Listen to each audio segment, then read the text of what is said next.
Hello, स्वागत करता हूँ इस थर्ड लेक्चर में। इस थर्ड लेक्चर में हम क्या पढ़ने वाले हैं, मतलब मैटर अबाउट सराउंडिंग की थर्ड लेक्चर में हम आज क्या, मतलब इस वीडियो में क्या क्या कवर करेंगे।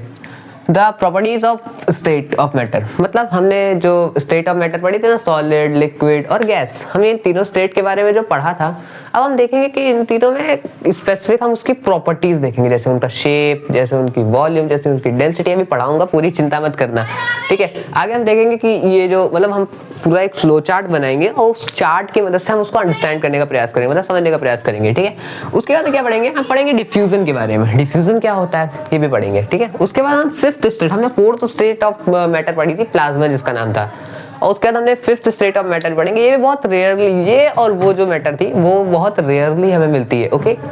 उसके बाद हम क्या पढ़ेंगे, मतलब पढ़ेंगे नहीं, उसके बाद हमने जो, मतलब जो पढ़ते जा रहे हैं ना, केवल हम किस लिए पढ़ रहे हैं, जैसे पेपर में अच्छा कर पाए इसलिए पढ़ पा रहे हैं, पढ़ना है, पर हम क्वेश्चन जब तक प्रैक्टिस नहीं करेंगे तब तक हम बहुत अच्छे तरीके से उस चीजों को अंडरस्टैंड करने, मतलब देखो, जब तक आप पढ़ना एक काम होता है और प्रैक्टिस करना दूसरा काम होता है। जब आप दोनों को करोगे तभी आप उस चैप्टर में कहेंगे कि या फिर उस सब्जेक्ट में अच्छा कर पाओगे। अगर आप सिर्फ पढ़ते जा रहे हो, रिवीजन नहीं कर रहे हो, या फिर हम कह दें क्वेश्चन प्रैक्टिस नहीं कर रहे हो, तब तक आप अच्छा स्कोर नहीं कर पाओगे। तो मिलते हैं नेक्स्ट स्लाइड पे, जिसमें हम पढ़ेंगे the properties of matter, okay. अब आप बात करते हैं आगे की, the properties of state of matter, मतलब जो हमने सॉलिड, लिक्विड और गैस पढ़ा था, अब इसकी प्रॉपर्टीज देखते हैं। प्रॉपर्टीज मतलब तुम्हारी कैसे प्रॉपर्टीज की अगर हम बात करें तो छोड़ो उसको, अभी छोड़ो, अभी थोड़ी देर शांत रखो मुद्दे को। तो अगर हम बात करें shape and volume, shape and volume के अगर बेसिस पे अगर हमको क्लासिफाइड करते हैं तो हम देखते हैं जो सॉलिड है उसका फिक्स्ड शेप होता है। और पहले देखते हैं शेप होता क्या है, कैसे होता है। सपोज आपने एक स्टोन लिया, ठीक है, कितने का लिया, लमसम आपने 100 ग्राम का एक स्टोन लिया। स्टोन जानते हो ना, पत्थर, मान लो वो इस शेप का है, बड़ा अच्छा, एक तो चांद बन गया, चांद हो गया, ठीक है। तो क्या है, स्टोन का शेप है वो ऐसा है। तो मान लीजिए आप इसको कल देखोगे, परसों देखोगे जाके, तो ये ऐसे से बदल के कोई गोल सर्कल थोड़ी ना बन जाएगा। क्या बन जाएगा, क्या नहीं बनेगा, उसको भी छोड़ो, ये मार्कर को देखो तुम, ये आज ऐसा है तो ये परसों हम देखेंगे तब भी तो ऐसा ही रहेगा ना।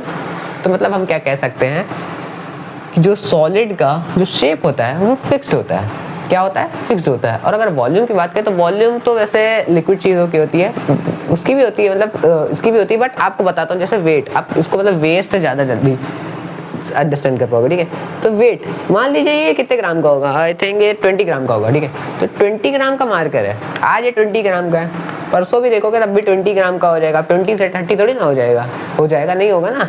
ऐसे थोड़ी ना कि मॉलिक्यूल्स ने आपस में ही वो क्या नाम है, बहुत सारे मॉलिक्यूल्स बना दिए, ऐसे तो होगा नहीं, है ना। पार्टिकल्स ने ऐसे नहीं, पार्टिकल्स और बना दिए, नहीं होगा ना ऐसा। तो क्या है, ये आज इतने ग्राम, जितने भी ग्राम का है, 20 ग्राम का है, तो ये कल भी 20 ग्राम करेगा। तो इनका क्या होता है, फिक्स्ड शेप होता है और फिक्स्ड वॉल्यूम होता है। आई होप समझ में आ जाएगा। लिक्विड की बात करें, पर लिक्विड कैसा होता है, इनसे जो है ना, इनका जो है ना थोड़ा बीच के रहते हैं, हर केस में बीच के रह जाते हैं। बेचारों को क्या है, इनका कोई फिक्स्ड शेप नहीं है। कैसे फिक्स्ड शेप नहीं है, मैं बताता हूँ तुमको। जैसे आप क्या करना, एक कटोरी पानी लेना, ठीक है, आपको एक्सपेरिमेंट बता रहा हूँ जैसे आप समझ पाओ अच्छे से। एक कटोरी पानी लेना, अब जब उस एक कटोरी पानी लोगे और उसके बाद क्या करोगे, तो आप देखोगे कि वो जो पानी है उसने किसका शेप ले लिया है, कटोरी का शेप ले लिया है, ठीक है। बट उसके बाद क्या करोगे, आप उस पानी को आप कहाँ डालोगे, जग में डाल दोगे। तो जब आप जग में डाल दोगे तो वो क्या लेगा, वो जग का शेप ले लेगा, ठीक है। क्या ले लेगा, जग का शेप ले लेगा। बट अब जब ये देखोगे कि हमने जब कटोरी में पानी लिया था तब भी वो एक कटोरी पानी था, मतलब जितने भी ग्राम वॉल्यूम की अगर बात करें तो तब भी एक कटोरी पानी था। तो हमने जग में पानी वो जब ट्रांसफर कर दिया, तो ऐसा थोड़ी ना है कि वो एक कटोरी से उसके बाद एक जग कन्वर्ट हो गया, नहीं होगा ना, सिंपल है यार। मान लीजिए आपने 100 ग्राम पानी लिया, तो जब आपसे 100 ग्राम पानी एक बार में लिया, तो जब आपने एक कटोरी में 100 ग्राम पानी लिया, तो जब जग में कन्वर्ट कर दोगे तो 101 थोड़ी ना हो जाएगा, 110 थोड़ी ना हो जाएगा, चेंज नहीं होगा ना। सब कोई तुम्हारी तरह थोड़ी ना कि चेंज हो जाएगा, ठीक है। तो उनका वॉल्यूम क्या है, फिक्स होता है, इनका वॉल्यूम फिक्स होता है, बट इनका जो शेप होता है वो फिक्स्ड नहीं होता है। कैसे, कटोरी में था तो कटोरी की शेप में, और जब जग में ट्रांसफर किया तो जग की शेप में ले लिया, ठीक है। उसके बाद अगर हम बात करें गैस की, तो ये तो दिखते ही नहीं है, इनका क्या ही शेप है, ठीक है। हाँ, तो आपने देखा है कभी वाटर के मॉलिक्यूल्स जा रहे, ओ वाटर के मॉलिक्यूल्स हैं, ओ ऐसा तो देखा नहीं है। तो उनका कोई फिक्स्ड शेप नहीं होता, बट इनकी वॉल्यूम होती है। वॉल्यूम आप बता दो कैसे। आपने आजकल देखा होगा कि दिल्ली में, तो दिल्ली की बात करें तो दिल्ली में आपको, वैसे दिल्ली के हर जगह मिल जाता है, प्योर ऑक्सीजन बिक रहा है। प्योर ऑक्सीजन मतलब वो सांस लेने वाला ही ऑक्सीजन की बात कर रहा हूँ मैं। तो वो एक इतने बड़े वो हिट जैसे डिब्बे में आता है, वो मतलब रैप में आता है। तो क्या है मैं बताऊँ उसके बारे में, तो जैसे होता नहीं कि जैसे 1 लीटर प्योर ऑक्सीजन है ना, तो वैसा है। तो आप क्या देखोगे, उसकी वॉल्यूम है ना ऑक्सीजन की। अब देखो अगर किसी चीज़ की अगर वॉल्यूम ना होती, अगर वो वॉल्यूम ना होती, तो क्या वो बोलते कि हाँ ये 1 लीटर ऑक्सीजन का डिब्बा है प्योर, लेके जाओ घर सूंघ जाके इसको, ऐसा तो नहीं बोलते ना। इसकी वॉल्यूम है तभी तो ऐसा बोल पा रहे हैं, इस ऑक्सीजन की वॉल्यूम है तभी तो बोले लो 1 लीटर का डिब्बा है, जाओ सूंघो जाके घर, ऐसा तभी तो बोल पा रहे हैं। तो क्या होता है, जो गैस की होती है वो फिक्स्ड वॉल्यूम होती है, फिक्स्ड वॉल्यूम इन तीनों की होती है, बट इनका फिक्स्ड शेप होता है, इनका फिक्स्ड शेप नहीं होता है, और इनका फिक्स्ड शेप भी नहीं, इनका भी फिक्स्ड शेप नहीं होता है। आगे देखते हैं कंप्रेसिबिलिटी। सही बताना कितने लोगों ने इस नाम को पहली बार सुना है। किसी ने पहली बार सुना हो ना सुना, जब मैं 9th में था तब तो मैंने पहली बार ही सुना था। अब इसको मैं ढंग से बताता हूँ। इनकम्प्रेसिबल क्या होता है, अब इनकम्प्रेसिबल क्या होता है। अब देखो ऑलरेडी जो सॉलिड के मॉलिक्यूल्स हैं बहुत पास है। अब देखो कितने पास है मॉलिक्यूल्स, देखो कितने पास है ना, देखो कहाँ ही गैप है, बहुत छोटा सा गैप होता है। तो क्या आप इसको कंप्रेस कर सकते हो? नहीं कर सकते हो। क्या नहीं कर सकते हो ना, बिल्कुल चांस ही नहीं। कहाँ कर दोगे यार तुम, कंप्रेस कर सकते हो? नहीं कर सकते हो। तो ये क्या होता है, इनकम्प्रेसिबल। हम इनको कंप्रेस नहीं कर सकते, इनको हम तीन स्टेट जो है हम चेंज नहीं कर सकते। बट जो लिक्विड होता है, एज कम्पेयर टू, अगर हम इसके करें एज कम्पेयर टू सॉलिड करें, तो लिक्विड के जो मॉलिक्यूल्स में गैप होता है वो थोड़ा सा ज़्यादा होता है। देखो इनके में गैप है, ठीक है, इनके में देखो गैप है, इसमें देखो इसमें तो बिल्कुल गैप नहीं है, इनके में क्या है, थोड़ा गैप है। तो क्या हम इनको कंप्रेस कर सकते हैं? हाँ, इनको कंप्रेस कर सकते हैं। क्यों कंप्रेस कर सकते हैं? क्योंकि इनके मॉलिक्यूल्स में गैप नहीं था, तो इनको नहीं कर सकते थे। इनके मॉलिक्यूल्स के बीच में क्या है, गैप है ना। ये तो हमने सब पढ़ा है ना पीछे के लेक्चर्स में, आई होप पढ़ा ही होगा अच्छे से पढ़ते रहा करो, ठीक है। तो क्या है, इनके मॉलिक्यूल्स में क्या है, गैप है। जब गैप है तो हम इनको कंप्रेस कर सकते हैं। अब कंप्रेस का और बता दो ढंग से। कंप्रेस का मतलब आप मान सकते हो कि किसी को कंप्रेस कर देना। जैसे क्या होता है, आपको क्या करना है, जैसे 2 लोग एक सीट पे बैठे हैं, ठीक है, वो भले ही बहुत दूर बैठे हैं, ठीक है, आपस में मान के चलने कोरोना हो जाएगा, नहीं दूर बैठोगे ना। तो क्या करा हमने, अगर हम बोलेंगे उनको कंप्रेस करना है तो ऐसा नहीं कि दोनों को एक साथ ही घुसेड़ देंगे, दोनों को 2 पार्ट में डिवाइड कर दें, 2 पार्ट में डिवाइड करके एक शरीर बना दें, ऐसा नहीं है। कंप्रेस कर देंगे इसका मतलब, उस जो सीट में एक आदमी इधर बैठा था और एक आदमी इधर बैठा था, कंप्रेस कर देंगे, बोलेंगे पास बैठो, दूर ना बैठो, इंसानी है वगैरह वाला, ठीक है। तो क्या दोनों को पास बैठा देंगे, कंप्रेस कर देंगे मतलब उसको, समझे? हाँ। और अगर हम बात करते हैं गैस की, तो गैस तो हाईली कंप्रेसिबल होती है। क्या होती है, हाईली कंप्रेसिबल होती है। अगर हम हाईली कंप्रेसिबल, कहाँ जा रहे हो यार, ये तो गलत, हाईली कंप्रेसिबल होता है। कैसे हाईली कंप्रेसिबल है और क्यों हाईली कंप्रेसिबल होता है बताऊं? क्योंकि जो गैस के मॉलिक्यूल्स के बीच में स्पेस होती है बहुत ज़्यादा होती है। ये तो हमने पढ़ा है ना कि गैस के मॉलिक्यूल्स में सबसे ज़्यादा स्पेस होती है, एनिमीज होते हैं, है ना, एनिमीज होते हैं। कोई इधर जा रहा है तो कोई उधर जा रहा है, सब हमेशा दूर जाने को देखते हैं, ठीक है। तो जब कोई चीज़, जब गैस के मॉलिक्यूल्स हैं, गैस के मॉलिक्यूल्स कैसे होते हैं, ऐसे होते हैं, एक धार एक धार एक धार। तो क्या हम इनको कंप्रेस कर सकते हैं? हाँ, हम इनको कंप्रेस कर सकते हैं। बट अगर हम थोड़ा लास्ट लेक्चर में जाएं तो हम इनको कंप्रेस ऐसे नहीं कर सकते हैं कि ऐसे लिया, इधर भी ऑक्सीजन होगा, इधर का भी ऑक्सीजन होगा, थोड़ा ऐसे करते हैं, लो कंप्रेस हो गया। नहीं, ऐसा नहीं कंप्रेस होगा। इसके लिए हमने कुछ चीज़ें पढ़ी थी। अगर हम लास्ट लेक्चर में बात करें तो हमने पढ़ा था कि टेम्परेचर को क्या करना पड़ेगा, कम करना पड़ेगा, टेम्परेचर को कम करना पड़ेगा, और जो प्रेशर है उसको बढ़ाना पड़ेगा, तभी तो स्टेट ऑफ मैटर चेंज होगी ना, तभी तो स्टेट मैटर की जो स्टेट है वो चेंज होगी ना, जब हम टेम्परेचर को कम करेंगे और जो प्रेशर को है उसको बढ़ाएंगे। अब क्वेश्चन आता है टेम्परेचर, मैं रिवाइज करा रहा हूँ कि टेम्परेचर को हमने कम क्यों किया, बताओ क्यों किया? क्योंकि जो गैस के मॉलिक्यूल है वो क्या कर रहे थे, भाग रहे थे, इधर जा रहे थे, उधर जा रहे थे, सब बाहर जा रहे थे। तो जैसे हमने टेम्परेचर कम किया तो मॉलिक्यूल्स जो गैस के थे वो स्टेबल हो गए, मतलब वो जो मूव कर रहे थे, बहुत दूर उड़ रहे थे, जा रहे थे, उनको जाना उन्होंने बंद कर दिया। उसके बाद हम क्या देखते हैं, जैसे हमने उनको कर दिया उसके बाद हमने क्या किया, इनका प्रेशर बढ़ा दिया। अब इनको प्रेशर बढ़ा दिया तो क्या किया, इसको हम इधर ले आए, इसको हम इधर ले आए, इसको हम इधर ले आए। प्रेशर में क्या करें, हमने उसको कंप्रेस कर दिया। प्रेशर को कम करने का मतलब ही क्या है, हमने उसको कंप्रेस कर दिया। तो उसने इसमें स्टेट चेंज कर ली थी, तो हम कह सकते हैं जो गैस होती है वो कंप्रेसिबल होती है। हम उसको कंप्रेस करके तो लिक्विड स्टेट में ला रहे थे। लास्ट लेक्चर थोड़ा याद करना, ठीक है। और दूसरी बात, रिवाइज करते चलोगे तब आपको चीज़ें तभी समझ में आएंगी। वैसा थोड़ी ना कि एक वीडियो देख ली तो हाँ बस अब समझ में आ गया। आपको चीज़ों को बार बार रिवाइज करते रहोगे तभी तो। अभी स्टार्ट में मार्च का महीना चल रहा है, जरूरी थोड़ी ना है कि सॉरी अप्रैल का चल रहा है अप्रैल का चल रहा है। अब जरूरी नहीं है कि आपको नवंबर तक एक वीडियो के सारे, वैसे तो हम अभी बहुत सारी वीडियोस में बात करेंगे, अभी तो इसी की वन शॉट भी आएगी वगैरह वगैरह जो भी है। बट आपको रिवाइज करते चलोगे तभी आप अच्छे से चीज़ों को समझ पाओगे। ओके ठीक है, आगे देखते हैं। और हार्डनेस की बात करें तो हार्डनेस की तो कोई तुलना ही नहीं है सॉलिड में। क्यों नहीं तुलना है बताता हूँ। क्योंकि हमने देखा था कि इनके जो मॉलिक्यूल्स होते हैं बहुत पास होते हैं, वही मोटिवेशन वाला है ना। तो हमने देखा था कि जब इंसान पास रहता है तो मजबूत रहता है। बोलता है ना एकता में बल है, तो वैसे ही तुम भी एकता को जानते हो ना, एकता, हाँ। तो उसी में बल है बहुत। तो इनकी क्या है, एकता में बल है, ठीक है, बहुत हार्ड होते हैं, ठीक है। एज कम्पेयर टू सॉलिड, ये लिक्विड जो स्टेट होती है वो हार्ड नहीं होती है। बट आपको बताता हूँ कैसे, अब बताता हूँ। आपने कभी देखा होगा, आपने पानी में जब कभी बहुत प्रेशर से हाथ मारते होगे, देखा होगा कभी आपने मारा होगा, तो जब आप प्रेशर से हाथ मारते हो थोड़ा लगता है, हार्ड लगता है कि हाँ कुछ मारा मैंने। क्यों होता है पता है? क्योंकि जब आप उसको बहुत प्रेशर से मारते हो तो क्या होता है, उसके मॉलिक्यूल्स हैं, देखो वैसे तो इनके बीच में गैप नहीं तो ये हार्ड रहते हैं, बट इनके बीच में गैप तो है, बट इतना भी नहीं है कि बिल्कुल आप मार दोगे तो पता ही नहीं चलेगा, है ना। देखो गैप है, देखो इसमें क्या कम गैप है, बट एज कम्पेयर टू इसके थोड़ा सा, मतलब थोड़ा ज्यादा गैप है ना। ऐसा तो है ना बिल्कुल गैस के मॉलिक्यूल्स की तरह दूर सब एनिमी बन के घूम रहे हैं, एनिमीज बन के घूम रहे हैं, ठीक है। तो इसमें क्या है, गैस मॉलिक्यूल्स में क्या गैप है, बट इतना ज़्यादा भी नहीं है कि हमें पता ही ना चले। जब आप प्रेशर से मारते हो तो आपको थोड़ा फील होता है, ओह मैंने मारा, ठीक है। आगे बात करते हैं गैस की। तो गैस जो है हमारा बड़ा प्यारा है। देखो हम उसको मारते हैं, कितना मार दो, जितना ही मार दो, पता ही नहीं चलता है, नेग्लिजिबल है, पता ही नहीं चलता। हार्ड तो हार्ड, सॉफ्ट भी नहीं लगता है, पता ही नहीं चलता कि हमने कुछ मारा भी है। क्यों पता नहीं चलता? क्योंकि उनके मॉलिक्यूल्स में है गैप बहुत ज़्यादा है, और जब गैप बहुत ज़्यादा होगा तो हमें पता कैसे चलेगा ना, हमारे जब हाथ से मॉलिक्यूल्स टकराएगा तभी तो हमें पता चलेगा।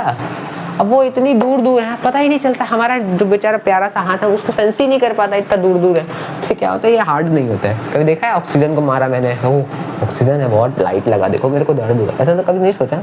अब होती है डेंसिटी। अब ये इंपॉर्टेंट है, प्लीज उसको समझना ढंग से। डेंसिटी क्या होती है? सपोज ये जो सर्कल है, एक सर्कल है, ठीक, ये एक सर्कल है, ये भी एक सर्कल है, मतलब तीनों सर्कल ही है। अब इस सर्कल में क्या है, इस सर्कल में 10 लोग रह रहे हैं। अब इस सर्कल में कितने लोग रह रहे हैं? इस सर्कल में 7 लोग रह रहे हैं। अब जो ये सर्कल है, गैस वाला सर्कल, ये सर्कल में 3 लोग रह रहे हैं, ठीक है। ये अब एक इंफॉर्मेशन बता दूं आपको, नोट्स में लिखा दूं, ये तीनों सर्कल ही इक्वल साइज के, भले ही दिखने में नहीं है, पर प्लीज थोड़ा इमेजिन कर लेना, ठीक है। थोड़ा इक्वल साइज के ही मान लेना। तो अगर हम बात करें डेंसिटी की, वैसे तो आप फिजिक्स में जो डेंसिटी पढ़ोगे वो थोड़ा अलग है, मतलब मास अपॉन वॉल्यूम होता है, वो अभी फिजिक्स में पढ़ोगे। बट अभी मैं जैसे डेंसिटी यहाँ पर आप रिलेट कर पाओ इस तरीके से बता रहा हूँ, ठीक है। तो मान लीजिए इस एरिया में 10 लोग रहते हैं, सेम इतने ही एरिया में 7 लोग रहते हैं, और सेम इतने ही एरिया में 3 लोग रह रहे हैं। तो अगर हम बात करें डेंसिटी की, तो क्या है, इसमें सबसे ज़्यादा लोग रह रहे हैं, सबसे ज़्यादा इतने ही बड़े एरिया में सबसे ज़्यादा लोग रह रहे हैं, 10 लोग इतने बड़े एरिया। और अगर उसकी बात कम करते हैं तो ये इसमें देखो उतने बड़े एरिया में 7 लोग रह रहे हैं, तो हम क्या बताएंगे, इसकी डेंसिटी ज़्यादा है, रह रहे हैं। इसका मतलब ऐसा नहीं कि घर बने हैं, मतलब इस यहाँ पे क्या है, अगर आप इसकी बात करोगे ये सॉलिड स्टेट में, तो इसके जो पार्टिकल्स हैं वो बहुत पास है। तो अगर हम इसका छोटा सा भी टुकड़ा लेंगे तो हमें क्या, उसमें बहुत सारे लार्ज नंबर ऑफ पार्टिकल्स नहीं, लार्ज नंबर ऑफ पार्टिकल्स दिखेंगे। बट अगर हम यही सेम काम वाटर के पार्टिकल्स के साथ करें तो हमें एज कम्पेयर टू सॉलिड उसमें पार्टिकल्स थोड़े कम दिखेंगे। अभी एक और एग्जांपल दे रहा हूँ, क्यों चिंता कर रहे हो, हमको पता है कभी कभार चीज़ें नहीं समझ में आती, एक बार कोई बात नहीं, हमको तो 3 बार में समझ में आया था, ठीक है। उसके बाद अगर हम गैस की बात करें तो उसमें तो बहुत दूर रहते हैं, तो उसमें क्या है, नंबर ऑफ पार्टिकल बहुत कम है। अब देखो एक बेंच का एग्जांपल लेते हैं, बेंच, स्कूल वाली बेंच की बात करता हूँ। अगर हम बेंच की बात करते हैं तो एक बेंच है, उसमें कितने लोग बैठे हैं, एक बेंच है, उसमें 4 लोग बैठे हैं, ठीक है, बैठे हैं, एक चल रहे हैं, जो मान लो यार तुम, ठीक है, दौड़ रहे हैं ठीक है। इतनी बड़ी बेंच है, ये तो क्या ही बन गया, चलो आप लोग समझ रहे हैं।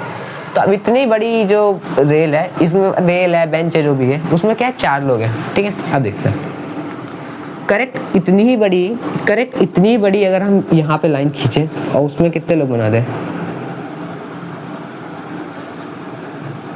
ठीक है। अब अगर हम यही सेम काम यहाँ पर कर दें, बस एक बहुत है यार, समझ जाओगे। तो क्या समझ पा रहे हो कि जो सॉलिड है इनके बीच में क्या है, स्पेस कम है। जब इनके बीच में स्पेस कम है तो ये इतनी ही बड़ी रेल में ज्यादा लोग आ पाएंगे ना।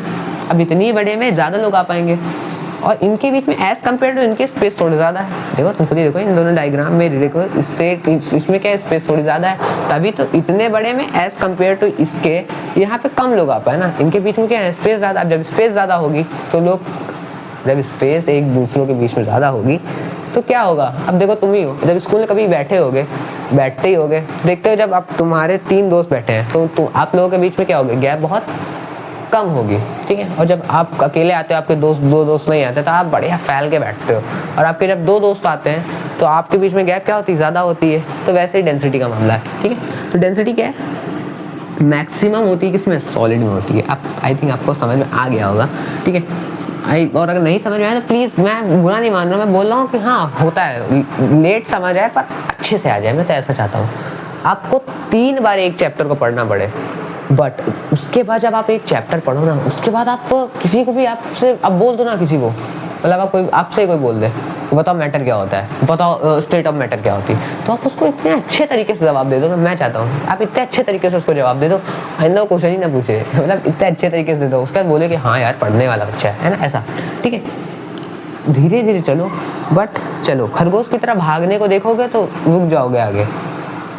आराम से चलो, बट जितना चलो कंसिस्टेंसी बना के रखना, ओके, ठीक, आगे बढ़ते हैं। तो इसमें क्या होता है, सबसे ज्यादा होता है सॉलिड में, क्या होता है, सबसे ज्यादा डेंसिटी होती है। और एज कम्पेयर टू सॉलिड इसमें लेस डेंसिटी होती है। एज कम्पेयर टू, सॉलिड हो रहा है, एज कम्पेयर टू इसमें सबसे ज्यादा होती है, इसमें इससे कम होती है, और इसमें क्या होती है, लीस्ट, मतलब सबसे कम डेंसिटी होती है, ठीक है। इसमें क्या होता है, लीस्ट, इसका मतलब सबसे कम जो डेंसिटी की अगर बात करें तो क्या होती है, हमारी गैस में होती है, ठीक है। तो नेक्स्ट स्लाइड में हम क्या पढ़ने वाले हैं, नेक्स्ट स्लाइड में हम पढ़ेंगे इसी के आगे की कहानी। इसके आगे की कहानी क्या है, इसके आगे की कहानी है कि हम आप अगर फ्लो चार्ट बना रहे हो, अगर आप नोट्स बना रहे हो, बनाना भी चाहिए, मेरे ना बनाना बट कहीं और के बना लेना, बट आप क्या करना, इसको अगर आप बना रहे हो तो क्या करना, आप उसको नीचे से ही लिखना। आगे क्या बोल रहा है ये, फोर्स ऑफ अट्रैक्शन। अगर फोर्स ऑफ अट्रैक्शन की बात करें तो कहीं ये वर्ड कहीं सुना सुना सा लग रहा है ना, वो first lecture, force of attraction, physical nature of matter, याद तो है ना, ये याद करते रहो। सॉलिड की अगर बात करें तो फोर्स ऑफ अट्रैक्शन, पहली बात तो समझो इसको, इस वर्ड का मतलब समझो, मैं दोबारा बता रहा हूँ, देखो क्या होता है।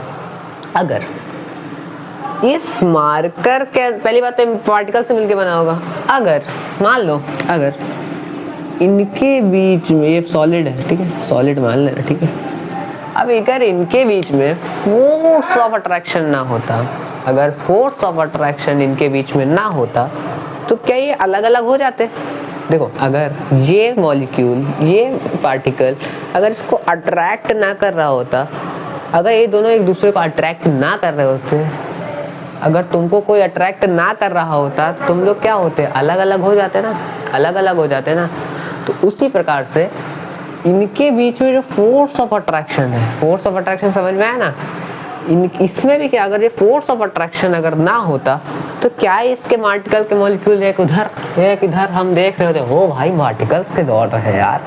तो क्या हम देख रहे हैं, जो फोर्स ऑफ अट्रैक्शन है, force of attraction between 2 consecutive matters particle, particles of matter, ये कुछ भी कह दो, है ना। तो वो क्या होता है, मैक्स होता है किस केस में, सॉलिड केस में।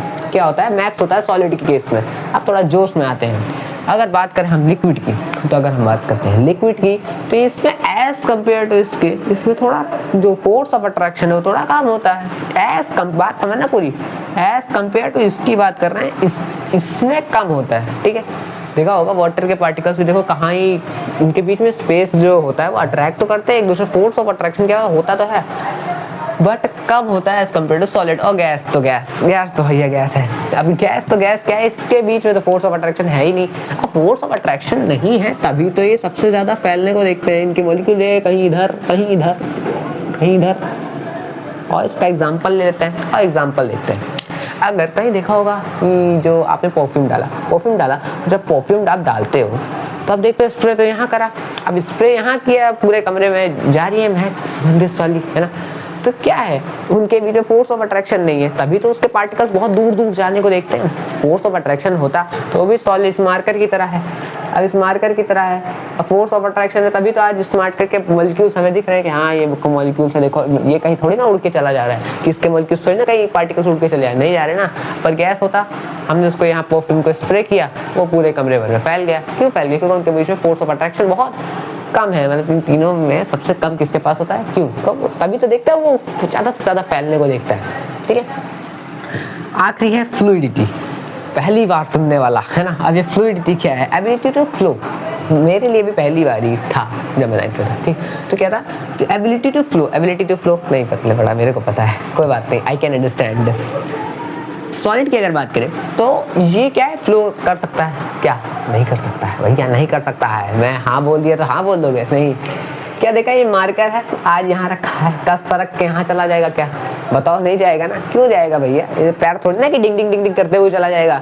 ओ मार्कर भी लाइक ऐसे है तो यहाँ से नहीं चलेगा। ये बोर्ड है, आज यहाँ रखा है, इस स्कील पे गड़ा हुआ है, तो कल थोड़ी ना यहाँ से उठ के कहीं और चला जाएगा, नहीं चला जाएगा ना। तो क्या है, जो सॉलिडिटी, जो सॉलिड होता है वो क्या है, फ्लो नहीं करता है। फ्लो, और अगर आप बात करते हैं लिक्विड की, तो फ्लो का मतलब एबिलिटी टू फ्लो होता है। River is a perfect example of liquid flow की। अगर हम बात करें तो रिवर आप देखते नहीं हो फ्लो कर रही है, हम बोलते हैं रिवर फ्लो कर रही है, जो रिवर का फ्लो है वो बहुत हाई है। मतलब क्या है, जो पानी है वो बहुत तेजी फ्लो करता है। और अगर आप इसी चीज़ को एक्सपेरिमेंट के द्वारा करना चाहते हो, पर आपको हम वार्निंग दे दें, यह कृपया जितने भी एक्सपेरिमेंट हम बताएं ये सब अपने घर वालों की प्रेजेंस में करें, अन्यथा आप थोड़े समस्या में आ सकते हैं। ठीक है, और देखो क्या है, कैन फ्लो आप कभी करना, आप वॉशरूम में या फिर कहीं पे पानी डालिएगा। आप पानी डालोगे तो अगर आपके घर में वो जो ढलान होती है, ढलान हम कहते हैं कि हाँ ढलान थोड़ी सी है ना, तो आप देखोगे कि पानी क्या करेगा, नागिन बनते चला जाएगा उस ढलान की ओर। क्यों जा रहा है? क्योंकि उसके वो क्या है, वो फ्लो कर सकता है, तो फ्लो कर रहा है वैसे ही। अब देखो, कोई धक्का थोड़ी ना दे रहा है, अब रिवर है बह रही है तो कोई उसको थोड़ी ना कोई पीछे से धक्का दे रहा है, जाओ अब घर से निकाल दिया तुम जाके डायरेक्ट ओशन में मिलना जाके, कोई धक्का तो दे नहीं रहा है उसको। वो क्या कर रहा है, फ्लो है, वाटर है, फ्लो ही करेगा भाई, है ना, उसका काम ही यही है फ्लो करना। तो क्या है, जो लिक्विड होता है वो फ्लो कर लेता है। ठीक है, और गैस तो फ्लो करती है। अब गैस कैसे फ्लो करती है, अब मैं बताता हूँ, देखा ही नहीं हमने कभी गैस को फ्लो करते हुए, अब मैं बताता हूँ कैसे। देखो, आपने कभी देखा है गैस जो लीकेज वाले जो LPG सिलेंडर, हाँ वही जिसके आज कॉस्ट टॉप लेवल पे हाई हो गया है ना, वो सोने के माफिक बिक रहा है, हाँ उसी की बात कर रहा हूँ। तो आप जब कभी देखे होंगे तो गैस आप कभी देखना, बोलते नहीं लीक कर रही है गैस, क्या कहते हैं, लीक कर रही है गैस, तो वो उससे ही कहते हैं फ्लो कर रही है गैस। मतलब जो फ्लो, लीकेज मान लो एक तरीके से फ्लो कर रही है, तभी तो बाहर लीक कर रही है। नहीं समझ में, मैं बताता हूँ, एग्जाम्पल लेता हूँ। अब कभी जो स्टॉक होता है, मतलब जो आप चूल्हा होता है, ठीक है, तो क्या आप उसको कभी ऑन करिएगा, उसके बाद उसको लाइट के सामने रखोगे, तो आप देखोगे कि जो स्टॉक होगा आपका, मतलब जो आपका चूल्हा होगा, उसके ऊपर से थोड़ा गौर से देखिएगा, परछाई में देखिएगा, तो आपको थोड़ा पार्टिकल्स थोड़े मूव करते हुए दिखेंगे। सही में देखिएगा प्लीज, मजा आएगी आपको। पर हाँ, ये बहुत डेंजरस एक्सपेरिमेंट है, कभी मतलब बस सेकेंड बार करना, और मतलब बस एक इंफॉर्मेशन के लिए बता रहा हूँ, कभी मतलब करना है थोड़ा डेंजरस हो सकता है। ठीक है, आपके लिए। ठीक है, तो ये क्या है, जो आप देखोगे कि जो आप रिफ्लेक्शन, जब आप लाइट के रिफ्लेक्शन देखोगे तो वहाँ के जो पार्टिकल्स थोड़े मूव करते हुए दिखेंगे, है ना। तो यही होता है, वो जो गैस होती है वो फ्लो कर सकती है, ability to flow, he it have ability to flow. Okay, आगे देखते हैं काइनेटिक एनर्जी। काइनेटिक एनर्जी क्या होती है? काइनेटिक एनर्जी क्या होती है, इसको थोड़ा रिलेट करिएगा। कोई भी चीज़ एनीथिंग अगर रेस्ट पे है तो उसमें कौन सी एनर्जी है पता है? काइनेटिक नहीं, पोटेंशियल एनर्जी है। काइनेटिक बता रहे हैं, अगर कोई भी चीज़ रेस्ट पे है, देखो रेस्ट पे, ये बोर्ड अगर रेस्ट पे है तो इसके अंदर कौन सी एनर्जी है, बस समझते रहना। ये बोर्ड अगर रेस्ट पे है, ये बॉल अगर रेस्ट पे है, ये मार्कर अगर रेस्ट पे है, तो इसमें कौन सी एनर्जी है? पोटेंशियल एनर्जी है। अब हम इस मार्कर को कुछ एक्सपेरिमेंट करते हैं आज की आंखों के सामने। इसको ऐसे उछाला और ऐसे पकड़ा, फिर से दोबारा करके दिखाता हूँ। इसको ऐसे उछाला, ऐसे पकड़ा, तो जब ये ऊपर जा रहा था और उस पर जब ये नीचे आ रहा था, तो इसमें कौन सी एनर्जी हुई? Kinetic energy. और अगर हम काइनेटिक एनर्जी को सिंपल टर्म में डिफाइन करें तो मोशन को आप कह सकते हो, मूवमेंट को आप क्या कह सकते हो? काइनेटिक एनर्जी, ठीक है, मोशन ऑब्लिक मोशन और मोशन को आप क्या कह सकते हो, काइनेटिक एनर्जी। दोनों चीज़ों को आप पढ़ोगे अच्छे से आगे वो फिजिक्स में, ठीक है। तो मूवमेंट क्या है, अगर कोई भी चीज़ मोशन में आ गई, कोई भी चीज़ मोशन में है तो उसका क्या होगा, काइनेटिक एनर्जी। आप इतना भी मान के चलो, अभी आगे पढ़ोगे, डिटेल में पढ़ोगे, हम ही पढ़ाएंगे यार, और कौन पढ़ाएगा। तो क्या, तो अगर बात करें तो क्या सॉलिड में होती है, क्या नहीं होती भैया, कहाँ पार्टिकल्स के बीच में गैप ही नहीं, और जब गैप ही नहीं, तो आपको एक और चीज़ से रिलेट करता हूँ, आप क्या करोगे, अब कोई भी चीज़ अपनी इतनी जल्दी से स्टेट तो बदलती नहीं है, आपने जब उस पर एक्सटर्नल फोर्स अप्लाई किया तभी तो पोटेंशियल एनर्जी काइनेटिक एनर्जी में चेंज हुई। अब देखो, मैंने जब ये को रेस्ट पे था, हमने जब इसको ऐसे एक्सटर्नल चीज़ की और नीचे वापस से आया तो इसमें हमने एक्सटर्नल फोर्स दिया तभी तो। अब देखो, आपको ही देखो, आप जब सुबह सुबह जब आप सो के उठते हो तो आपकी एनर्जी कहाँ होती है, पता नहीं कहाँ होती है, आप कौन सी दुनिया में होते हो। तो जब आपके घर वाले आपके ऊपर क्या करते हैं, थोड़ा सा फोर्स अप्लाई करते हैं, तब आप आपकी एनर्जी आपकी चेंज हो जाती है। तो पोटेंशियल जो एनर्जी थी, आप रेस्ट पोजीशन में थे, अब जब आप जो है ना, आपके घर वालों ने आपके वो फोर्स अप्लाई किया, एक्सटर्नल कोई काम किया, जैसे पंखा बंद कर दिया, आपको थोड़ा समझा दिया, है ना, सुबह सुबह वाला, है ना, तो समझा दिया, तो आपको क्या किया, आपके एनर्जी आ गई, आपके अंदर काइनेटिक एनर्जी आ गया, मूवमेंट करने लगे, मतलब गए सुबह सुबह ब्रश करने लगे, खाना खाने लगे, है। तो वैसे ही रिलेट करना, ठीक है। तो क्या है, काइनेटिक एनर्जी क्या होती है, सबसे कम किसमें होती है, सॉलिड होती है। क्यों, क्योंकि पार्टिकल्स के बीच में गैप तो है, और जब गैप ही नहीं है तो भैया कितना ही मोशन कर लेंगे, सबसे कम इसमें होती है। लिक्विड की बात करें तो एज कम्पेयर टू इसके लिक्विड में कम होती है। बेचारा लिक्विड के ऊपर मेरे को दया आती है, बताए क्यों दया आती है, बेचारा हर चीज़ में बीच में फंस जाता है, हर एक चीज़। देखो यहाँ सॉलिड लिक्विड गैस में बीच में फंस गया, ये भी बीच में फंस गया, यहाँ भी बीच में फंस गया, बेचारा हर चीज़ में बीच में फंस जाता है। जस्टिस फॉर लिक्विड है, ठीक है। आगे देखते गैस, और गैस में मैक्सिमम क्यों होती है, क्योंकि भैया इनके बीच में फोर्स ऑफ अट्रैक्शन सबसे कम है। जब फोर्स ऑफ अट्रैक्शन कम है तो सबसे ज़्यादा मूवमेंट कौन से पार्टिकल करेंगे, भैया गैस के तो करेंगे, सिंपल है ना ब्रो, है ना। जब फोर्स ऑफ अट्रैक्शन कम है तो मूवमेंट भी सबसे ज्यादा किस में होगी, गैस में होगी। सबसे ज्यादा मूव कौन से करता है, हमने परफ्यूम दबाया वो दूर दूर तक क्यों गए, क्योंकि उनके पास कौन सी एनर्जी थी, काइनेटिक एनर्जी थी। तो सबसे ज्यादा इसमें होती है, उसके बाद इसमें होती है, और सबसे कम सॉलिड में होती है। अब आगे कौन सी स्लाइड में हम क्या पढ़ने वाले हैं, आगे की स्लाइड में हम पढ़ेंगे डिफ्यूजन के बारे में। अब डिफ्यूजन क्या होता है सब पढ़ेंगे, थोड़ा आराम से धैर्य बनाए रखें कृपया। बात करते हैं डिफ्यूजन की। अभी डिफ्यूजन क्या होता है, थोड़ा नया है, सीखने में टाइम लग सकता है, बट प्लीज बहुत ऐसे बहुत इजी है, बहुत इजी है, अगर समझना चाहो तो बहुत इजी है। अब डिफ्यूजन क्या होता है पहले मैं समझा देता हूँ, उसके बाद उसको रीड कर लेंगे यार, उसमें क्या। अब देखो, आपको पता है एक आदमी हायर कॉन्सेंट्रेशन से लोअर कॉन्सेंट्रेशन में जाना नहीं पड़ रहा है, कोई बात नहीं। अगर हम पहले एग्जांपल देखते हैं, random movement higher concentration to lower concentration, नहीं और अच्छे से बताना। मिक्सिंग ऑफ वाटर, अगर हम बात करें मिक्सिंग ऑफ वाटर, हमने देखा था कि इंक डाली हमने वाटर में, जब हमने वाटर में इंक डाली हमने फर्स्ट लेक्चर में, जब हमने, इसीलिए सारी एक्टिविटीज मैंने पहले ही करा दी थी आपको, कि जैसे आप मैटर को अगर समझ लिया, अगर आप बिल्डिंग का बेस अच्छा बन गया तो आपकी बिल्डिंग बहुत अच्छी बनेगी, और अच्छी बिल्डिंग नहीं बनेगी तो आपकी बिल्डिंग बहुत मजबूत रहेगी। इसीलिए मैंने सब कुछ पहले करा दिया। इसी प्रकार से पढ़ाई का बेस 9 से स्टार्ट होता है, ठीक है। और अगर आपका बेस अच्छा है तो आप बहुत अच्छा बना लोगे अपनी लाइफ को, ठीक है। तो देखते हैं, तो मिक्सिंग ऑफ इंक की अगर हम बात करें तो हमने देखा था कि जब हमने वाटर में इंक को डाला था, अब जब हमने वाटर में इंक को डाला था तो हमने देखा था कि जो हमने उसको जो किया तो था नहीं, शेक नहीं किया था, वो जो डिजोल्व हो गई थी। इंक का हायर कॉन्सेंट्रेशन है, कैसे, अच्छा देखो, एक तरफ वाटर को लेना और एक तरफ इंक को लेना, तो आपको फील होगा जो वाटर है उसकी जो मतलब जो गाढ़ापन है वो इंक से कम है कि नहीं, बताओ बताओ, जल्दी बताना, है ना। वाटर का जो मतलब देखते हैं कितना वो थोड़ा लाइट लाइट होता है, और इंक देखो कितनी गाढ़ी गाढ़ी होती है। अब देखो यही मार्कर की इंक देख लो, अब यहाँ पानी से लिखेंगे तो बह जाएगा, है ना, बट इंक से लिखा है तो देखो क्यों, क्योंकि इंक गाढ़ी होती है, ये भी लिक्विड स्टेट में वो भी लिक्विड स्टेट में। तो हमने देखा था कि जो मिक्सिंग ऑफ इंक की अगर बात करें तो क्या है, इंक की डेंसिटी बहुत हाई है एज कम्पेयर टू वाटर, ठीक है। तो क्या है, हमने देखा एक जो इंक है हमने क्या उसको मिक्स किया था, नहीं किया था। उस वाले एक्सपेरिमेंट में क्या किया था हमने, दोबारा बता रहा हूँ, ये वाटर लिया है, वाटर में इंक डाली, तो हम उसके थोड़ी देर रख दिया, रख देने के बाद हमने देखा कि जो वाटर है उसका कलर चेंज हो गया। तो इसमें हमको ये एक्सपेरिमेंट बताना चाह रहा था, इस प्रोसेस में क्या हुआ है, डिफ्यूजन हुआ है। क्या हुआ है, डिफ्यूजन हुआ है। क्या हुआ है, क्या हुआ, वाटर के जो मॉलिक्यूल्स हैं, इंक के जो मॉलिक्यूल्स हैं वो आपस में मिक्स हो गए।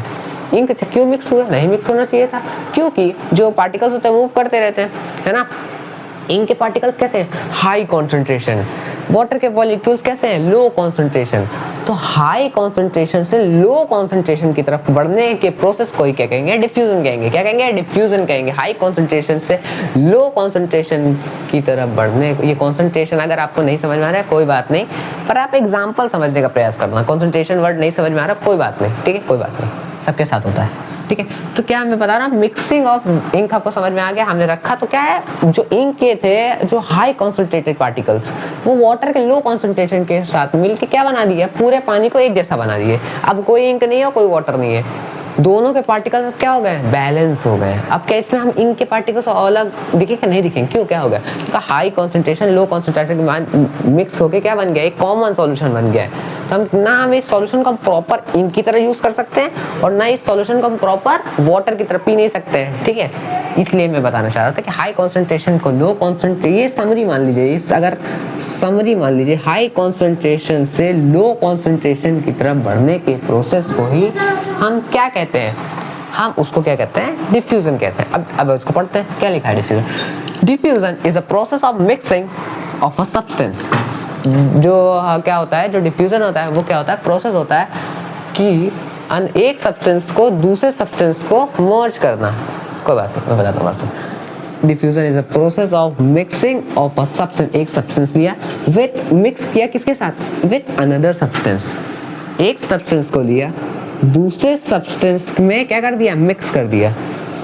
ड्यू टू मोशन कह दो, मूवमेंट कह दो, कुछ भी कह दो, काइनेटिक एनर्जी कह दो, motion of the its particles, उसी प्रोसेस को क्या कहते हैं? डिफ्यूजन कहते हैं, ठीक है। दोबारा से बताता हूँ मतलब मूवमेंट ऑफ अ पार्टिकल, देखो दो मान लो, और अच्छे से अगर मैं बताऊं तो आप ये समझ लो, ये फिगर को देखना। अब फिगर में क्या बता रहे हैं, थोड़ा वो लगाने वाला नहीं है, दो ग्लास है, ये ग्लास 1 है, इसमें पानी भरा है, इसमें पानी भरा है, दूसरे में कुछ और नहीं भरा है, ठीक है। अब इसको हमने क्या कर दिया? लिंक कर दिया। आप जब देखोगे इसमें हमने क्या करा? थोड़ा ज्यादा पानी भर दिया, इसमें क्या करा? थोड़ा ज्यादा पानी भर दिया। तो हम क्या देख रहे हैं? और इसमें थोड़ा कम पानी भरा, तो क्या करेगा? जो पानी है वो ज्यादा से घटेगा और जो कम की तरफ वो क्या आएगा, और ज्यादा से घटेगा, कम से बढ़ेगा। मतलब इसमें हमें राइजिंग दिखेगी और हमें मतलब राइजिंग दिखेगी, और इसमें हमें फॉल दिखेगा, ठीक है। और ये कब तक ऐसा चलेगा? बताओ कब तक चलेगा? जब तक इसका लेवल इसके बराबर ना हो, जब तक इन दोनों का लेवल इक्वल नहीं हो जाता, तब तक ये जो प्रोसेस है वो ऐसे ही चलता रहेगा, ओके। यही बोलना चाह रहा है। तो डिफ्यूजन क्या है? दोबारा से पढ़ते हैं, अभी क्या चिंता कर रहा है तुम? ये मेरे को पता है कि जल्दी नहीं समझ में आएगा, चांस है, वैसे तो बहुत ईजी है, बट कोई बात नहीं, ठीक है। तो इसी प्रोसेस का देखो, हाई कॉन्सेंट्रेशन मतलब ज्यादा पानी है, और इस गिलास में क्या है? कम पानी है। तो क्या है? High concentration to low concentration. देखो एरो बने भी हैं कि यहाँ से पानी इधर आ रहा है, ठीक है। और तब तक ये प्रोसेस होता रहेगा जब तक इन दोनों का जो इक्वल लेवल ना हो। जब तक इक्वल लेवल नहीं होगा तब तक ये इधर आता रहेगा, ठीक है। High concentration to low concentration, okay, ठीक है।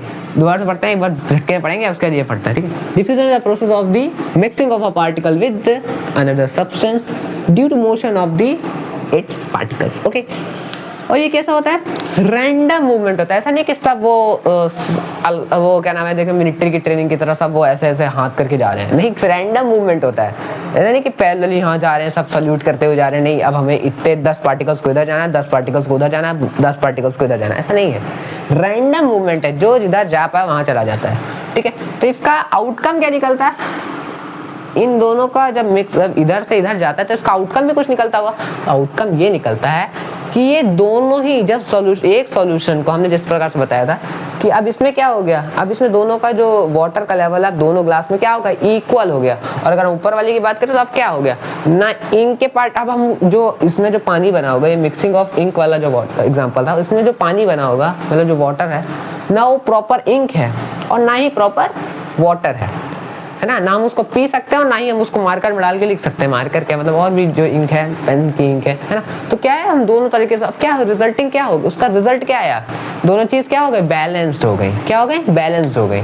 अब आगे क्या पढ़ेंगे, वो फिफ्थ स्टेट ऑफ मैटर जो हमने पढ़ा, उसके बाद अच्छे खासे क्वेश्चन लगे, क्योंकि हमने लास्ट जो सेकंड लेक्चर था उसमें हमने क्वेश्चन प्रैक्टिस की नहीं थी, और होमवर्क भी देंगे आपको। ओके, तो उसको अच्छे से करिएगा। और तभी देखिए, जब तक आप होमवर्क नहीं करोगे तो पता है क्लास में जितना क्लास वर्क इंपॉर्टेंट होता है ना, उतना ही होमवर्क करता है।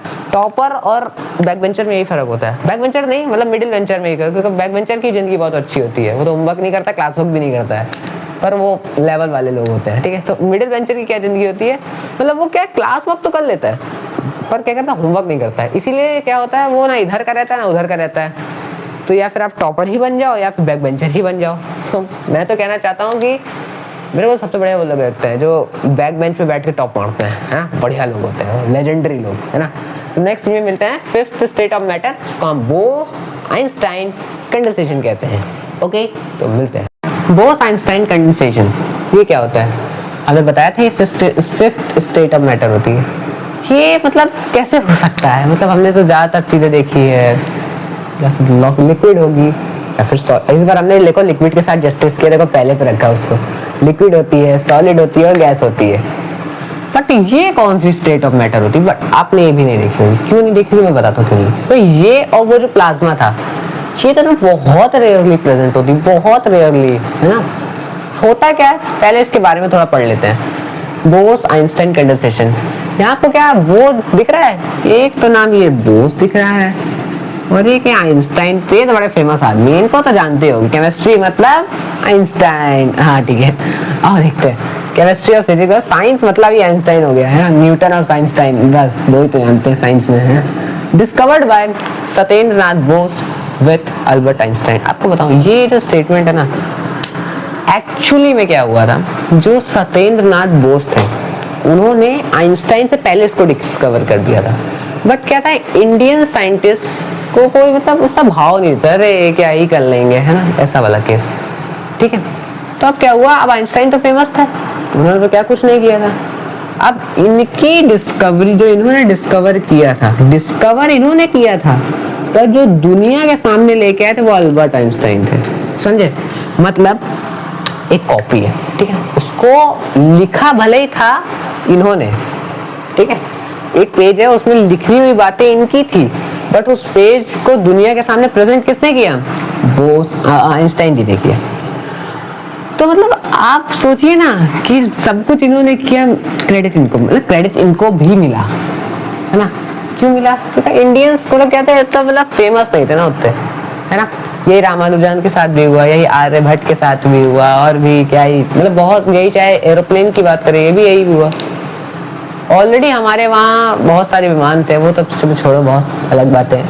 बट देखिएगा मतलब जब इनको इंसान, मतलब इंडिया को कितनी गौरवशाली हमारा इतिहास रहा है।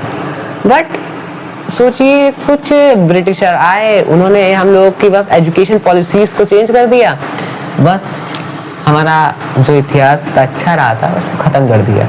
और हमारी जो क्वालिटीज थी, हमारे, देखिए आप खुद ही देखिए, दुनिया की पहली यूनिवर्सिटी यहाँ थी, और भी कितने धर्म थे हमारे वहाँ, वैरायटीज ऑफ फूड थे, रिसोर्सेज थे, बट आज सब खत्म सा होता जा रहा है। तो काम करने की जरूरत है, कुछ हमें कुछ आपको, ठीक है। तो ये था, कब किया था, 1920 में किया था। किया क्या था, है ना, हम सब तो बता दिया किया। ये थोड़ा इंपॉर्टेंट नहीं है, ये मैंने बस एज अ नॉलेज के लिए लिख दिया है, ठीक है। ये इसको बाद में पढ़ेंगे, पहले समझ लो होता क्या है। बोस-आइंस्टाइन कंडेंसेशन एक ऐसी स्टेट ऑफ मैटर होती है, हमने पढ़ा था ये जो गैस होती है, हमारी प्यारी सी गैस, इसको जब हम हीट कर देते हैं, इसको चार्ज कर देते हैं, इसको एनर्जाइज कर देते हैं, तो ये किसमें कन्वर्ट हो जाती है, प्लाज्मा में कन्वर्ट हो जाती है। क्या अगर बहुत हीट कर दोगे तो किसमें कन्वर्ट हो जाएगी, प्लाज्मा में। इनर्ट गैसेस, इनर्ट गैसेस भी नहीं पता होगा, बट आप आगे पढ़ोगे, इनर्ट गैसेस ये सब पढ़ोगे, बट ये थर्ड फोर्थ चैप्टर में पढ़ोगे आप, ओके। तो क्या है, जब आप इसको हीट करोगे, पीरियोडिक टेबल, वो हमने बोला था पीरियोडिक टेबल याद कर लेना, इसीलिए बोला था, ठीक है। तो इनर्ट गैसेस अगर आपने याद किया होगा तो इनर्ट गैसेस मतलब आपको पता होगा। तो जब आप इसको गैस को जब हीट कर दोगे, जब गैस को आप हीट कर दोगे तो क्या बनेगा, प्लाज्मा बनेगा। क्या बनेगा, प्लाज्मा बनेगा कि नहीं बनेगा, हाँ। और जब इसी गैस को आप कूल कर दोगे, कूल कर दोगे उसका मतलब टेम्परेचर बहुत कम कर दो, बहुत, यहाँ पे थोड़ा बहुत कम नहीं, 100 से 10 कर दिया नहीं, 100 से 50 कर दिया नहीं, बहुत कूल इसका मतलब एक्सट्रीमली लो टेम्परेचर, मतलब -273 डिग्री सेल्सियस। अगर मैं आपको बता दूं ये कितना ठंडा है तो आप बिलीव नहीं कर पाओगे। 0 डिग्री सेल्सियस से पानी बर्फ बन जाता है, और यहाँ -273 डिग्री सेल्सियस। एक्चुअली में ये इतना नहीं है, 0 डिग्री केल्विन की बात हो रही है। 0 डिग्री केल्विन तो आपको पता नहीं होगा, पर इसलिए मैंने उसको ही कन्वर्ट कर दिया डिग्री सेल्सियस में। अब डिग्री सेल्सियस आपके लिए रिलेट करना इजी होता है, इसलिए मैंने बता दिया आपको, ठीक है। तो जब आप गैस को कूल कर देते हो, गैस को आप ठंडा कर देते हो, बहुत ज्यादा ठंडा कर देते हो, इसके पार्टिकल्स मतलब जम जाते हैं, गैस के जो पार्टिकल्स वही जम जाते हैं, तब वो जो स्टेट ऑफ मैटर बनती है वो हमारी होती है बोस-आइंस्टाइन कंडेंसेशन। ओके, ठीक है, तब जाके हमारी बनती है। हीट कर दोगे तो प्लाज्मा, हीट कर दोगे तो प्लाज्मा वो, और जब आप कूल कर दोगे तो ये बन जाएगी। ऐसे वैसे कूल नहीं करना है, कूल करना है एक्सट्रीमली टेम्परेचर, बहुत कम टेम्परेचर, चलो मिट गया कोई बात नहीं, ठीक है, बहुत कम टेम्परेचर पे इसको जो है ना हीट करना, कूल कर देना, बहुत कम टेम्परेचर कर देना है। कितना डिग्री सेल्सियस, इतने डिग्री सेल्सियस। केल्विन वैसे मेरा जो आपकी बुक में है उसमें केल्विन होता है, केल्विन तो अभी आप नहीं जानते होंगे, इसलिए मैं यहाँ डिग्री सेल्सियस में कर दिया। और ये जो इम्पोर्टेंट, मतलब ये तो बस एक्स्ट्रा नॉलेज के लिए, जो इसमें जो स्पीड ऑफ लाइट है मिनिमम होती है, मिनिमम मतलब क्या, सबसे कम दुनिया में अगर कहीं स्पीड ऑफ लाइट है तो दिस स्टेट ऑफ मैटर होती है। अब स्टेट ऑफ लाइट वगैरह वगैरह तो आप वैसे तो 7th पढ़ के आए होंगे, बट कोई बात नहीं, अभी वैसे नहीं समझ में आएगा आप, एक्चुअली में क्यों कम होती है ये सब भी आपको, वैसे इसका आंसर आपको असलियत में 10th में मिलेगा, ठीक है। तो बस इसीलिए मैंने बस इंफॉर्मेशन के लिए बता दिया, स्पीड ऑफ लाइट क्या होती है, सबसे कम यही होती है, ठीक है, मिनिमम होती है, ठीक है। स्पेलिंग मिस्टेक मत देखना, आप कॉन्सेप्ट क्लियर करते चलना, ठीक है, ठीक है। तो अब नेक्स्ट में हम क्या पढ़ेंगे, अब क्वेश्चन जो हमने इतनी देर से जो पढ़ते आ रहे हैं, सब पढ़ते जा रहे हैं, केवल पढ़ना पर्याप्त नहीं है, क्वेश्चन प्रैक्टिस करना पड़ेगा, वो क्वेश्चन प्रैक्टिस करेंगे। ओके, तो क्वेश्चन वाली स्लाइड्स पे मिलते हैं। नेक्स्ट क्वेश्चन क्या बोला है, what happens to density of a substance if it mass increases. मतलब क्या बोलना चाह रहा है कि अगर एक सब्सटेंस है, सब्सटेंस क्या मतलब कोई मैटर का है, मैटर जानते हो ना सब, हाँ बताया था, इतनी देर से पढ़ते आ रहे हैं, मैटर तो जानते ही है। तो थोड़ा इस क्वेश्चन को समझने का, एनालाइज करने का प्रयास करना। बताए क्यों मैं ऐसा बोल रहा हूँ, क्योंकि ये डेंसिटी शब्द तो आपने सुना है और हमने पढ़ाया भी है, बट एक्चुअली में ये जो डेंसिटी है इसका एक फॉर्मूला होता है। क्या होता है फॉर्मूला उसका, मास अपॉन वॉल्यूम होता है, मास अपॉन वॉल्यूम। अब ये मास क्या होता है, अब ये वॉल्यूम क्या होता है, ये तो अभी नहीं पढ़ा होगा, सिंपल सी बात है, क्योंकि हम आगे फिजिक्स में पढ़ेंगे। तो जब फिजिक्स में पढ़ेंगे तो यही सी बात है, अभी तो हमें पल्ले पढ़ने से रहा। तो अभी सिंपल याद रखना, इस क्वेश्चन, ऐसे क्वेश्चन पूछे जा सकते हैं, ठीक है। तो जब पूछे जा सकते हैं तो समझ लो, इसका ये डेंसिटी का फॉर्मूला होता है। तो अगर हम बात करें, जो डेंसिटी होती है वो डायरेक्टली प्रोपोर्शनल किसके होती है, ये जो साइन मार्क होता है डायरेक्टली प्रोपोर्शनल। अब डायरेक्टली प्रोपोर्शनल क्या है, जिस प्रकार से तुम्हारे नंबर डायरेक्टली प्रोपोर्शनल होते हैं किसके, तुम्हारे स्टडी के। समझ क्या है क्या, स्टडी जितना करोगे उतना नंबर बढ़ेगा, समझे, जितना कम करोगे उतना नंबर कम होते जाएंगे। तो study is directly proportional to, हाँ, और नंबर इनवर्सली प्रोपोर्शनल टू आपके घर वालों की डांट। जितने नंबर बढ़ते जाएंगे उतनी डांट कम होती जाएगी। रिलेट करना चीजों से, ठीक है। तो जो डेंसिटी है, हमारी प्यारी डेंसिटी है, वो डायरेक्टली प्रोपोर्शनल किसके है, हमारे मास के। अब ये मास क्या होता है, अभी आप मास ना समझ लो, अभी आपको इजी शब्दों में अगर बताओ तो इसको, मास को आप वेट मान लो। वेट तो जानते ही होगे, अपना वेट नाप के देखना, वो जो आप वेटिंग मशीन होती है उसमें नापना, तो वेट आप समझोगे। वॉल्यूम क्या होती है, वॉल्यूम एक तरीके से मान सकते हो, आपने 8th क्लास में अगर पढ़ा होगा थोड़ा मैथमेटिक्स में, तो आपने मैथ में पढ़ा होगा कि वॉल्यूम क्या होती है, मतलब एक सब्सटेंस में कितना, उसमें जैसे इस कमरे एक क्यूब होता है, ठीक है, आप क्यूब देखना, क्यूब 1 सेंटीमीटर क्यूब का क्यूब देखना, तो आप देखोगे कि उसमें कितनी, एक तरीके से ये मुट्ठी मान लीजिए, तो इसके अंदर क्या होगा, एक स्पेस गेन कर रहा होगा, है ना, समझे, कोई बात नहीं समझ में आ रहा है आपको। अभी इसके लिए इतना मान लो कि मास के डायरेक्टली प्रोपोर्शनल होती है डेंसिटी, और डेंसिटी इनवर्सली प्रोपोर्शनल होती है इसके वॉल्यूम के। एक बार दोबारा से बता देता हूँ, डायरेक्टली प्रोपोर्शनल होती है मास के, डायरेक्टली प्रोपोर्शनल डेंसिटी होती है मास के, ठीक है, और इनवर्सली प्रोपोर्शनल होती है, इनवर्सली से कहते हैं, ठीक है, उसी सब्सटेंस की वॉल्यूम के। ओके, अब देखो, अब इस क्वेश्चन को आप पढ़ते हैं, क्या बोल रहा है कि कोई भी मैटर है, उसकी जो है जो डेंसिटी हमने क्या कर दी है, उस डेंसिटी है, उसकी जो डेंसिटी है वो क्या हो जाएगी, इंक्रीज होगी डिक्रीज, से क्वेश्चन पूछ रहा है।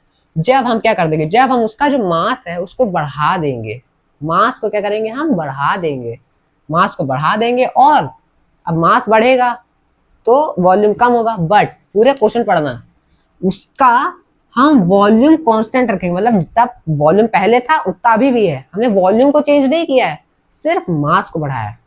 तो क्या उस पर कोई डेंसिटी पे फर्क आएगा? आना तो चाहिए, बट देखे कैसे आता है। हमने वॉल्यूम को तो कांस्टेंट रखा है, वॉल्यूम तो सही पहले वाला ही है, बट हमने मास को क्या कर दिया है, इंक्रीज कर दिया है। तो mass is directly proportional to density. तो जब मास बढ़ेगा तो डेंसिटी बढ़ेगी। तो इस क्वेश्चन का आंसर बताइए, क्या डेंसिटी कम होगी? बताओ, नहीं होगी, कम नहीं होगी। तो ये आंसर तो गलत हो गया। क्या, ये सी वाला पढ़ रहा हूँ, डेंसिटी रिमेन कांस्टेंट, क्या कांस्टेंट रहेगी? मास बढ़े ना बढ़े कोई फर्क ही नहीं पड़ेगा। कांस्टेंट का मतलब होता है जैसे पहले थी वैसे अभी भी रहेगी। कैसा होगा पता नहीं।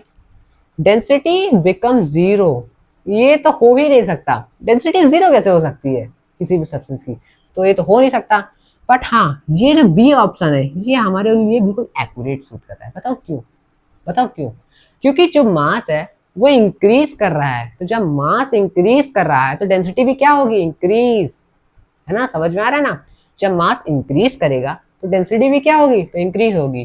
तो इसका जो एक्यूरेट आंसर है वो होगा इसका आंसर नंबर बी। इस क्वेश्चन का जो हमारा लॉजिक था वो सिंपल था कि हम जो है ना आपको बता पाए कि जो डेंसिटी हमने पढ़ाया था वो थोड़ा अलग तरीके से पढ़ाया था, बट ये जो डेंसिटी पढ़ा रहे हैं वो थोड़ा अलग तरीके से पढ़ा। पर अभी एक सिंपल क्वेश्चन एक ही इसी जैसा लेके आऊंगा, ठीक है? एक और लॉजिकल क्वेश्चन के लिए तैयार रहना, ठीक है? नेक्स्ट क्वेश्चन क्या है, सेम उसी का छोटा भाई है, बस थोड़ा अपोजिट है। क्या पूछा है आपकी बार देखना, what happens if the density to the density of a substance. इस बार भी डेंसिटी सेम क्वेश्चन है, पर इस बार आप खुद करोगे। वो वाला तो मैंने हेल्प करा दी थी, थोड़ा मदद इस बार भी करा दूंगा, इतना तो कर सकता हूँ, टीचर यार दोबारा इतना तो कर सकता हूँ, ऐसा तो भैया ही हूँ, ठीक है? इफ द इट्स वॉल्यूम, इस बार क्या है, वॉल्यूम की इंक्रीज कर रहा है। इस बार देखना, अंडरलाइन करो, देखना जा, वॉल्यूम इंक्रीज कर रहा है। और इस बार क्या है, इस बार मास कांस्टेंट कर दिया है। अगर लास्ट क्वेश्चन की बात करें तो वॉल्यूम को क्या कर दिया, इंक्रीज कर दिया है। वॉल्यूम को इंक्रीज कर दिया, तो इस पर हाँ पूरा क्वेश्चन पढ़ना, मास कांस्टेंट ही है, मास जैसा पहला था आज भी कांस्टेंट है। हम जैसे कल दिख रहे थे आज भी वैसे ही दिख रहे हैं, तो हम क्या है, कांस्टेंट हैं। पर क्या है, अगर हम अपने एग्जांपल पे लें, पर वॉल्यूम इस वाले क्वेश्चन में क्या कर रहा है, इस बार वॉल्यूम इंक्रीज कर रहा है। बट हमने क्या पढ़ा था, density is directly proportional to mass और इनवर्सली प्रोपोर्शनल। अब इनवर्सली प्रोपोर्शनल हमने बताया था ना लास्ट में, स्टडी वाला एग्जांपल। इनवर्सली प्रोपोर्शनल से स्टडी इनवर्सली प्रोपोर्शनल टू आपके घर वालों की डांट। आप जितनी स्टडी करते जाओगे डांट कम खाओगे, अब जब स्टडी कम करोगे तो डांट ज्यादा खाओगे। तो वैसे ही है। तो इसमें क्या बोला, वॉल्यूम को इंक्रीज करना है तो, पर मास कांस्टेंट है। तो इसका आंसर जल्दी बताइए क्या है। आई होप आपने सही से बता दिया होगा क्वेश्चन का आंसर। इसका जो आंसर है, डेंसिटी डिक्रीज होगी क्योंकि इनवर्सली प्रोपोर्शनल है ना। तो ठीक है, सिंपल सा क्वेश्चन है और नेक्स्ट में मिलता है, ठीक है?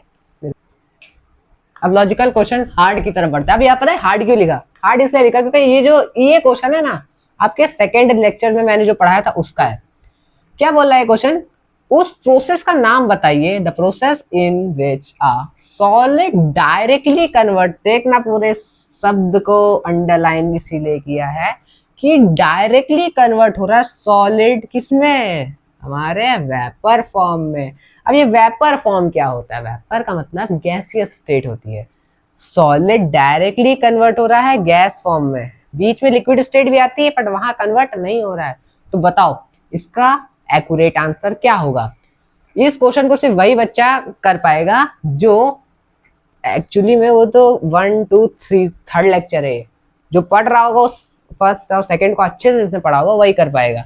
तो क्या वेपोराइजेशन होता है? वेपोराइजेशन तो नहीं होता है, क्योंकि जो वेपोराइजेशन प्रोसेस होता है वो डायरेक्टली लिक्विड से गैस का होता है, ठीक है? क्या सॉलिडिफिकेशन होता है, वो तो लिक्विड से सॉलिड होता है, ठीक है? और क्या कंडेंसेशन होता है? कंडेंसेशन तो हो ही नहीं सकता क्योंकि ये तो अपोजिट है ना। अगर हम बात करें इस प्रोसेस के अपोजिट है, इसका जो एक्यूरेट आंसर होगा वो सब्लिमेशन। सब्लिमेशन इसका। तो एक्चुअली में जो सब्लिमेशन है वो इसका आंसर इसलिए होगा क्योंकि ये सब्लिमेशन ही एक ऐसा प्रोसेस है जिसमें जो हमारा सॉलिड सब्सटेंस होता है वो डायरेक्टली कन्वर्ट होता है किसमें, गैसियस स्टेट में। यहाँ वैपुर लिखा है तो कोई वेपोराइजेशन मत टिक कर देना, यहाँ ठीक है सॉलिड लिखा है तो सॉलिडिफिकेशन नहीं कर देना है, ठीक है। तो प्लीज क्वेश्चन को समझ के थोड़ा जो पढ़ाया है उसको रिवाइज करते चलना, ठीक है। रिवाइज नहीं करोगे तो चैप्टर समझ में ही नहीं आएगा, ठीक है। पीछे से सब पढ़ते चलो, ठीक है। नेक्स्ट क्वेश्चन में मिलते हैं, ठीक है। अब नेक्स्ट लॉजिकल क्वेश्चन क्या है, ये भी बहुत इजी है। Which of the following is not a property of gas.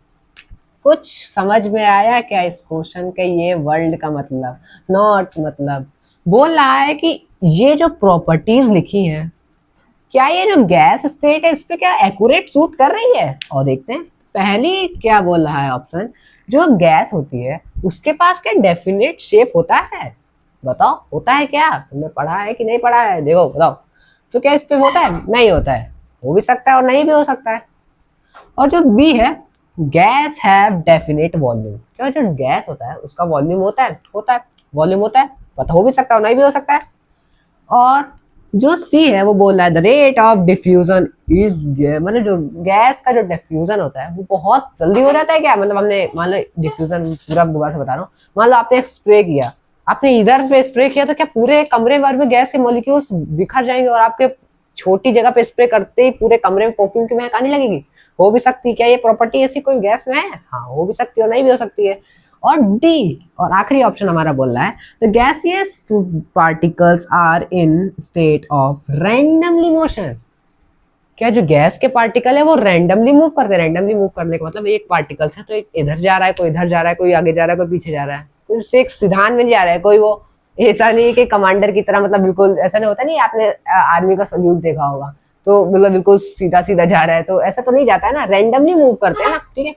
तो ये बोल रहा है, तो क्या इसका एक्यूरेट आंसर क्या होगा, इसका एक्यूरेट आंसर ये होगा कि ए इज अ करेक्ट आंसर। क्यों ए है, क्योंकि जो हमारा गैस होता है उसके पास शेप तो होता ही नहीं है ना फिक्स, उसका वॉल्यूम भी फिक्स्ड, वॉल्यूम फिक्स्ड होता है बट उसका शेप होता है वो फिक्स्ड नहीं होता है, ठीक है।